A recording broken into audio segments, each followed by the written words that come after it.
মতবিরোধ থাকলেও সাংবাদিকতার স্বার্থে সাংবাদিকদের এক থাকার আহ্বান জানিয়েছেন তথ্য উপদেষ্টা সৈয়দা রিজওয়ানা হাসান।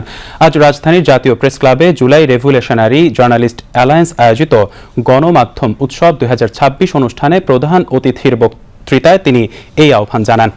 অনুষ্ঠানে অন্যান্যের মধ্যে বক্তব্য রাখেন জাতীয় প্রেস ক্লাবের সাধারণ সম্পাদক আইয়ুব ভূঁইয়া, ঢাকা সাংবাদিক ইউনিয়নের সভাপতি শহীদুল ইসলাম, ঢাকা ফেডারেল সাংবাদিক ইউনিয়নের সভাপতি ওবায়দুর রহমান শাহীন, জুলাই রেভলিউশনারি অ্যালায়েন্স এর সভাপতি আব্দুল্লাহ তুহিন ও সাধারণ সম্পাদক ইসরাফিল ফরাজি।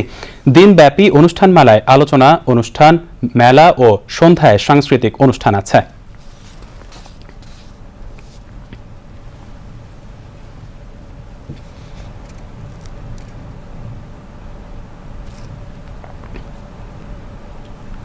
সাংবাদিকদের মধ্যে মতবিরোধ থাকতে পারে, কিন্তু আমি যখন সাংবাদিকতা করব তখন আমার মূল লক্ষ্যটা হচ্ছে বস্তুনিষ্ঠতা, যে সংবাদটাকে আমি বস্তুনিষ্ঠভাবে পরিবেশন করলাম কিনা। যা ভুল হয়ে গেছে আমাদের হয়ে গেছে, এর থেকে দলীয় পরিচয় উত্তরণের কোনো সুযোগ নাই, এর থেকে পেশাদারিত্ব দিয়ে উত্তরণ করতে হবে।